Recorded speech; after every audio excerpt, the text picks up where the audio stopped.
Welcome to the Collab. I'm Caroline Collins. Today we are joined by a woman whose motto is "Don't be scared."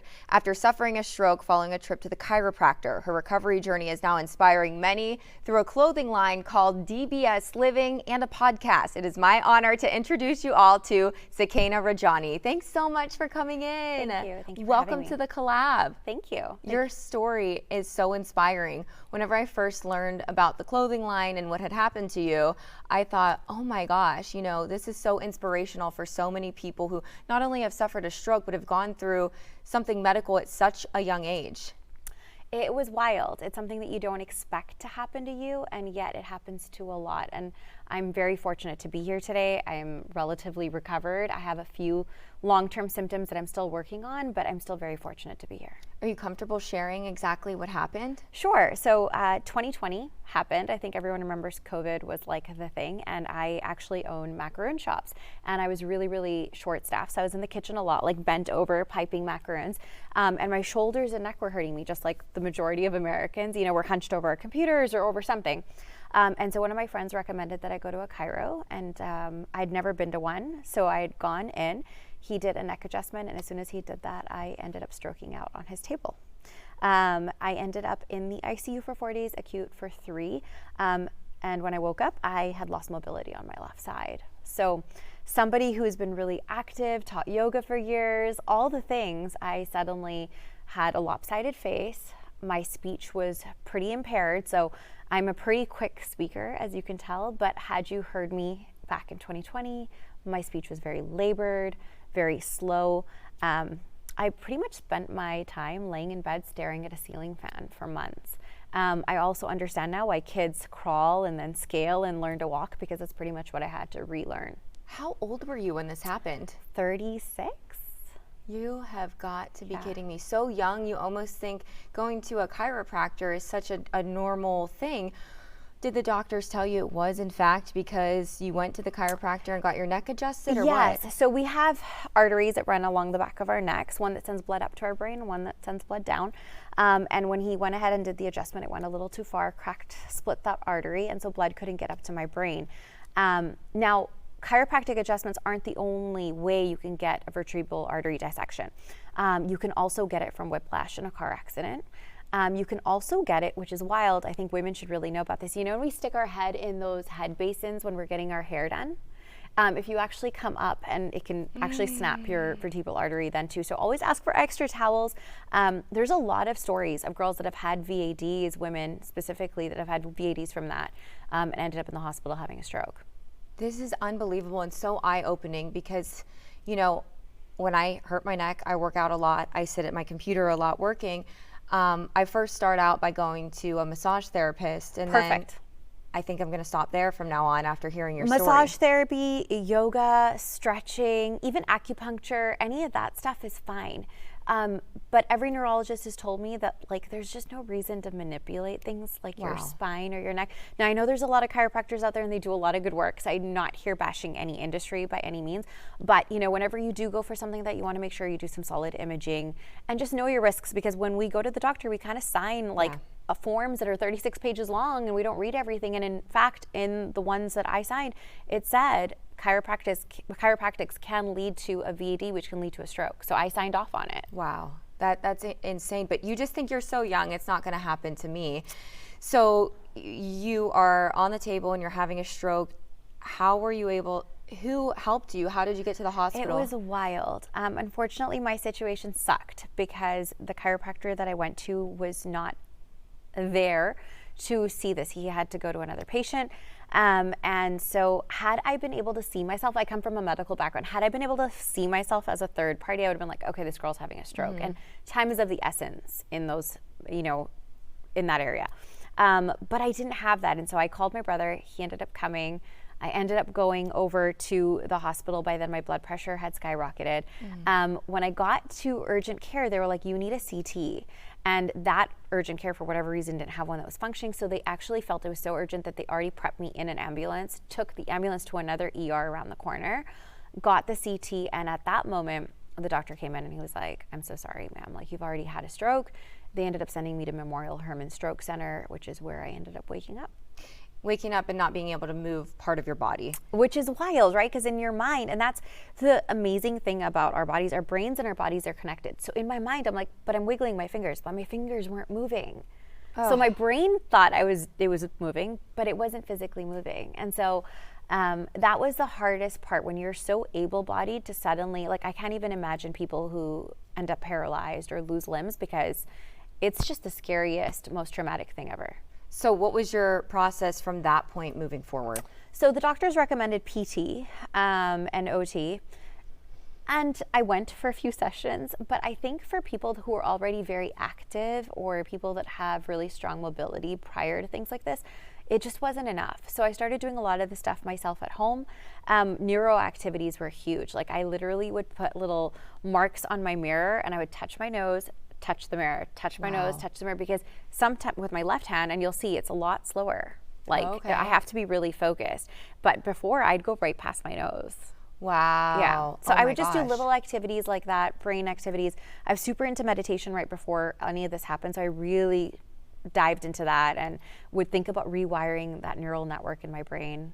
How long did it take for you to be able to sit here and communicate with me like you are? And I mean, I wouldn't notice anything was wrong with you. Not that there's something, you know what I mean, that you went through a stroke and have all these repercussions.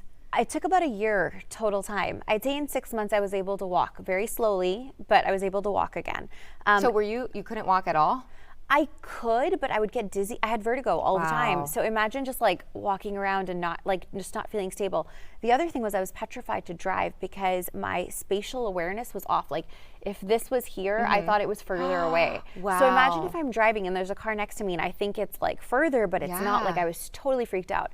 The other thing is fast head movements. If I needed to do like a rear check, like, I'd get dizzy by the time I started looking forward. So oh my gosh. I'd say about a year before a lot of that stabilized, but I still feel like there's days when if I haven't gotten enough rest, if I'm stressed out, like, some of those symptoms will kind of arise. But now I pay attention to them. I think in our fast-paced world, we kind of go through life, and even if we're not feeling great, we kind of ignore it. Now I pay attention. I'm like, I guess I'm not getting enough sleep, or maybe my sleep isn't as restful, or maybe I need to take life down a couple notches because my body's responding like this. So I have become very much more aware. Wow. This is such a wake-up call for not only me, but I think people who are going to be watching this, because truly that's just such a go-to thing. Go and get your neck realigned, and then, go on with your life, and it feels better. So you really need to think about what you do, I guess, before getting any type of treatment, like you're saying. Did you have to work with a speech therapist to regain how you were able to talk? Luckily I didn't. Wow. No.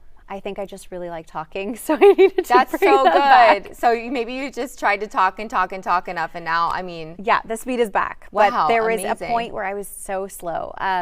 With the Macaroon shops, I was on social media a lot at the time, and I had to completely get off, because it's not fun looking at yourself and seeing your face like not move halfway. Like, if you really look carefully, I'm still lopsided. Like, my smile is a little lopsided. See, I still can't tell, and I've been looking at your face the whole time. So the leaps and bounds that you have overcome to get to where you are today is incredible. But all during this time, when you're in this state, is this when Don't Be Scared kind of came about? So it's funny, Don't Be Scared was already in motion, and then the stroke slowed it down.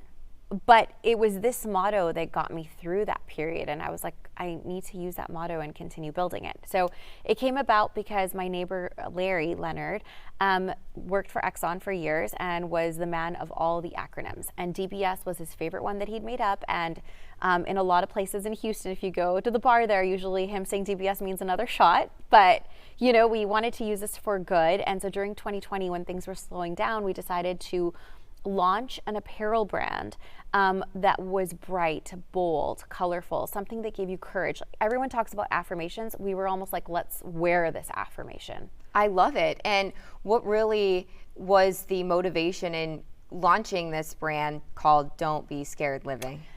I feel like through the years of life, I've continually heard people not go for their goals or for their dreams completely based in an area of fear. And sometimes that fear is just so not big, but in their minds it's huge.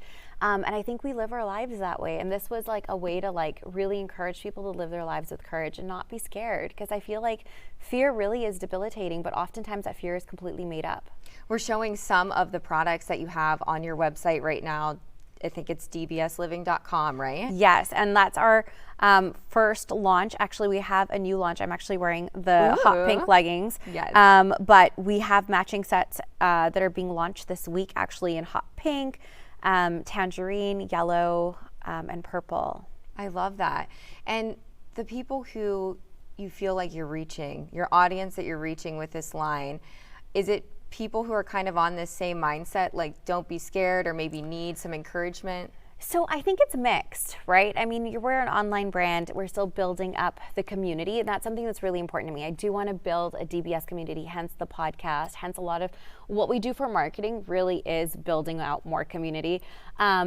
And so we get everyone right now. But I think that the motto really sticks, and it's so nice to see people come back and be like, you know what, I was wearing that and it reminded me to like go for it. Or I was about to do my like last set and I looked down at my pants, saw that logo and like pushed myself. Totally. It could be something as simple as that. Yeah. Whatever it is, we just want you to take it a step further. I love it because I am a person that works out every single day. Like I try to hit 7 days, and now it's even more of a mental thing for me. Yeah. And it's also just about my overall health. I think in your 20s, you kind of are working out because maybe everybody else is working out. There's guys at the gym. You want to like look good, you know, it's just kind of like the thing. But now that I'm 30, it's truly changed. And it's like I'm working out to improve my overall lifestyle, keep a healthy lifestyle. And mentally, it helps me so much. Like if I'm stressed or feel overwhelmed, it just gets me into a space where I feel like that, you know, that's the first thing I have to do to start my day. And don't be scared is a great message, because I feel like, especially in my 20s, I spent a lot of time just being scared and doubting myself. I think we all do. I think that's part of being human. And I think there comes a time in our lives where we kind of have to then make that leap or that change. But it's a conscious change. I don't think it just happens naturally. You know, I look at a lot of women in the gym and I look at a lot of athletic brands that are out there. It's black. You know, and I feel like women use black as a way to cover up, to dim themselves. We think it's slimming, whatever it is. And that was what I kind of wanted to switch around. Me and Larry were like, let's do something bold. Let's make women feel empowered. Let's make them feel like they can be bright. Why are we dimming ourselves? Yeah. Well, I've got to be honest, a lot of times when I see colored leggings, I'm like, are they going to be see-through? Are they going to show my cellulite? Are they going to look okay on me? But these look so good on you. I feel like they're just like perfect. Thank you. They're so nice soft. and soft. Oh my goodness, I love them. Thank you. I love them. Now, are you online only? We are online only for right now. Yeah, it's totally e-commerce. We literally developed our clothing ourselves. So we went through like literally 20 rounds of changes. We were worried about the see-through. We wanted to make sure that women felt good in the clothing. And so it took us a while to get here, but here we are. I love it. They really are so soft. I mean, they feel great. They look great. And the colors do make me smile. And I do work out a lot in black. So maybe I do need to just don't be scared and actually, you know, wear like the colorful leggings and stuff. I have a few pairs, but it's like you always go for the black, and it's so fun to wear the colors. I wear a lot of colors on TV. I mean, I was going to say, I'm like, you look great in color. Yeah. And actually, our yellow leggings are very similar to that color. Yeah. Yeah, my TV wardrobe is very colorful. It is. I mean, black looks nice too, but I try to go with a lot of colors for my job. So why not do it more in my personal life and going to the gym? Absolutely. You know, and I feel like when you are in an active space, whether you're playing pickleball, which we'll get into in a second, or you're going to the gym, going to classes, going to yoga, even just walking with friends, you start to find out a lot about people, and you meet a lot of different people who come from different backgrounds. Like I would have never thought that you've overcome so much if I met you like at the gym or at a yoga class. And I think that's a story for a lot. Mine was a stroke. There's other people that go through so much more in different ways. I think everybody has a story. And I think that this is a great starting point. Don't be scared to kind of talk about, you know, how you got to this point. Yeah, and I think one of the things that we really want to do is get that DBS acronym so common amongst people. We were actually thinking of going out to like Memorial or wherever and like just stopping people and being like, what's your DBS moment? Because everyone has one. Yeah. You know, for our launch party, we gave everyone a little sticky note, and they were able to put it up on the mirrors that we had there. and it was like, oh, leaving my job to like pursue my business opportunity, leaving, you know, my husband of 22 years because it was an abusive relationship, you know, going ahead and pursuing a whole new career after spending 30 years in one, you know, just there was just so much. Everybody has a DBS moment or multiple of them, actually. I don't think we just have one. We're humans, we're multifaceted. So aside from all of the cute clothing for men and women and t-shirts and hats, as we saw, you also have something fun. Yes, we just launched our pickleball paddles, which are so exciting. Should we open them? Yes, I think we should. I'm so excited about this because pickleball is so hot right now. It's become all the rage. Like, I have no idea where this all came from, but it's so much fun, and we're actually going to be doing a Don't Be Scared to Match pickleball matchmaking event. Oh, nice. So for those that are scared of apps, which I don't blame a lot of y'all, we thought this would be a really great way for people to like meet that have a shared interest in like activity. And so we've hired a matchmaker. We'll be taking applications, and then people will meet up with us. And that's so fun. Yeah, we're really excited about that. Well, I love this. It comes in a case. Either way, it comes in a custom box with a case, and the case then has two Wait, show the front. Show Oh. the front of this. This is so cute. It says, "Don't be scared." DBS. It has so a nice cute. little I've never handle. seen a pickleball case, actually. This is super cool. It's nice. It comes with 4 balls, and so that I don't drop everything in here. It comes with 2 paddles. Look at this. This And is so cool. Guys, the paddles are USAPA approved. Wow. And the cutest part about it is on the edge here, it says, "When you're caught in a pickle, DBS." Oh my gosh, can I like So share cute. a secret? I am like so afraid to play pickleball because my boyfriend's so good and I'm getting better, but it's like I'm always a little bit like at first, you know? Don't be scared. Don't be so scared. the paddles are actually made really, really well. These are like very expensive quality paddles, but we have them in sets of 2, and we just want people to get out there, be active, I don't love be this. scared. This is awesome. This is so cool. Pickleball throws me off too because I did take tennis when I was younger. Yeah. Just growing, like my parents had me take tennis. I'm a golfer. Right. But I think that pickleball threw me off because the racket's so small. Right? Yes. So I would like swing and miss and I'm like, what is wrong with me? But I'm getting better. I'm getting better. Yeah, it's just going to be practice. But you know what? The fact that you're getting out on the court is amazing. It's a great workout. You can burn upwards of 500 calories when you're like, actually, you have to move though. I think a lot of girls, when we start playing, we don't want to move our feet because We're like trying to stay right there and hit like, you're like, bring the ball to me. Yes, Yeah. but you got to like move and then you start really burning calories. And it's like such a great workout and it's so fun. Let's prop it up here so it looks nice and pretty. Do you play pickleball? You know what's so funny? No, I don't. Every time I'm like, I got to start. There's just been a lot going on in my life. I recently got married. I just got back from Congrats. Bali. Thank you. From Bali? So I did, yeah. And so, but yes, it's happening. I actually have hired a amazing. pickleball coach. No way. Because like, if I'm going to do this, I'm going to do it right. So It's so cool. It's a fun sport. It's a good way to meet people too, you know? that's what we were thinking. And I Yeah. feel like there's just so many, It I know totally so is. many amazing girlfriends that are still single and they're having trouble meeting people. And I'm like, why don't you go play I matched. Look, I pickleball? matched the ball today. You totally do. Pickleballs are also, I thought it'd be more like a tennis ball. It's just like a plastic ball with holes in it, if you didn't know that. But okay, so for some people who want to get into something like pickleball or literally anything, what's your advice to them if they're overcoming something they don't feel totally comfortable with where they're at just yet? I would say find your partner, like find a person to experiment with, find someone to play with, find someone to do things with. I'll be honest, during the time when I was going through rehab with my stroke, my girlfriends were amazing. They would come and just walk around my building with me. awesome. Like they would hold my hand and they'd be like, you look straight, because I was so dizzy. Mm-hmm. They would watch, the floor for me. At one point when I would walk, my left arm wouldn't swing. You know, naturally when you walk, there's like a swing. My left arm would just dead hang. How and so crazy. one of my girlfriends, bless her, brought me like a hand, like like one of those ankle weights, but it was like a wrist weight. And she would, whenever she'd see it hang, she'd like swing it back for me so that like the weight would kind of help that momentum. And pretty soon my arm was kind of doing that. amazing. And so you'd need a group of people, or whether it's a group of people, a person, find that girlfriend that will come and play with you. Find that girlfriend that's going to go for a walk with you. Like just have someone to kind of be there, because it's hard doing things by yourself. It is, but even if you're not overcoming a big traumatic thing like you went through, even if maybe you're just a person that wants to get into doing something active, I feel like having friends to do it with helps so much. And if you don't have someone that wants to do it, there's so many places where you can go, like PKL Social. That's where we're going to be doing the little matchmaking event.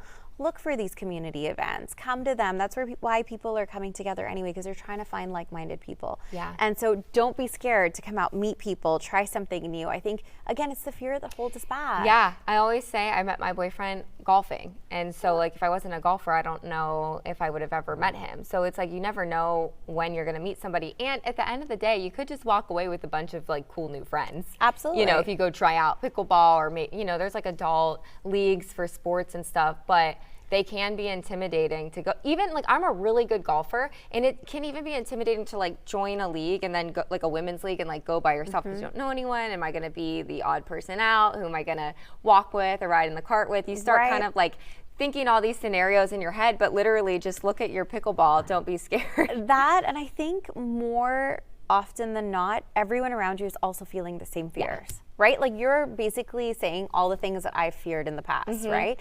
And so I feel like just to remind yourself that you're not alone in this. Like you might be afraid to go to that event, but there's probably 20 other people that are also afraid of coming to that event. The only difference between the two of you at some point will be that they took the choice to actually come. Totally. And so that's the choice that I think we need to start making, is actually like just taking that less fearful step and like just doing it. Absolutely. We want to make sure that our audience knows exactly how to connect with DBS Living and you so they can learn more about your story and more about the brand. So dbsliving.com, DBS Living on all the social media platforms, and then anything personal or pertaining to me directly, Sweet Sukaina. Your Instagram is great because you do a great job at like showcasing all the things that you have, and it was so fun reading about your story and just hearing more about this brand. And I don't think that's your Instagram. Nope. Sorry. I must have clicked the link and it took me somewhere else. But it's a great way to just learn more and see all the new things coming in and just feel inspired whenever you're trying to motivate yourself to go do something that you might feel scared about. I love this so much. Thank you. And also, I want to know, how can people find where they can find your Macaroon shops? Oh, Macaroon by Patisse. We have been in Houston for about 13 years. River Oaks and the Woodlands. Oh, what nice. Okay. Yeah. And what is it again? Macaroon by Patisse. And it's in the River West Oaks. Gray and Shepherd, like old River Oaks. I've passed that so many times and I've always been like, I want to go in there. Oh my God, please come in. We do over like 20 some flavors of macaroons. No we make them way. fresh in house. We also do gelato. Everything's really clean. I come from a pharmacology background and a health sciences background, so everything's like gluten-free, low calorie, low sugar, all the things. Is it all gluten-free? Every macaroon is gluten-free except for 3 flavors. Wow. The birthday cake, the cookies and cream, and the Biscoff. Those are the only 3 flavors that have gluten in them. The rest are all gluten-free. That's huge. I have a sister with celiac. Oh, perfect. Yeah. And it's always hard to find gluten-free treats for her. Yeah, it's tough. And especially like even if you don't have anything like celiacs, you want a kind of a guilt-free treat that's not too heavy. Yeah. Like one macaroon's 50 calories. Oh, like you're gonna be nice. fine. Yeah. I'm not saying all macaroons are. Mine are. Yeah. Because I've been really conscious about that, right? When we were formulating the recipe. And so we do our own gelato in-house. We don't use anything. We make everything from scratch, our own preserves, our own curds. The only thing we use out of the jar that's not made by us is the Nutella. Oh, of course. Yeah, we're not messing with that. You can't mess with that. No, don't mess with something that doesn't need to be messed with. I love that. Do you feel that ingredients in general played a part in your recovery, eating clean? So I think that my mindset work really made a difference, and I'd say my previous activity. So I used to teach yoga. I think yoga helped my balance come back so much faster. Sure. I think we underestimate some of the more low intensity activities in our 100%. lives. Basic things like walking and stretching. And as we get older, hip issues are usually the first ones to hit adults. The moment they have like a hip injury, it's usually downhill. Yeah. And so I feel like if we can work on that within ourselves as we're aging, it's really important. So I really think it was my mindset work and the yoga. I totally agree, because I haven't been hitting my yoga. I am a huge proponent of yoga, and I noticed how tight my right hip was today. I was in a lifting class. Man, I need to hit yoga at least once a week. I think once a week is great because it just really helps your it'll help with your strength training as well. Like when I used to teach, I used to have a bunch of CrossFit guys come, and they'd come once a week and they were like, we just lift better, our mobility is better, like our range of motion is better. Yeah, absolutely. Well, you are so motivating. Oh, I'm thank you. just so happy that you came on the collab. Please make sure that you all follow along DBS Living. Sukaina, thank you so so much for Thank joining us. This was one of my favorite episodes that we've done so far. Thank you so much. And thank you all so much for joining us on the Collab. Bye.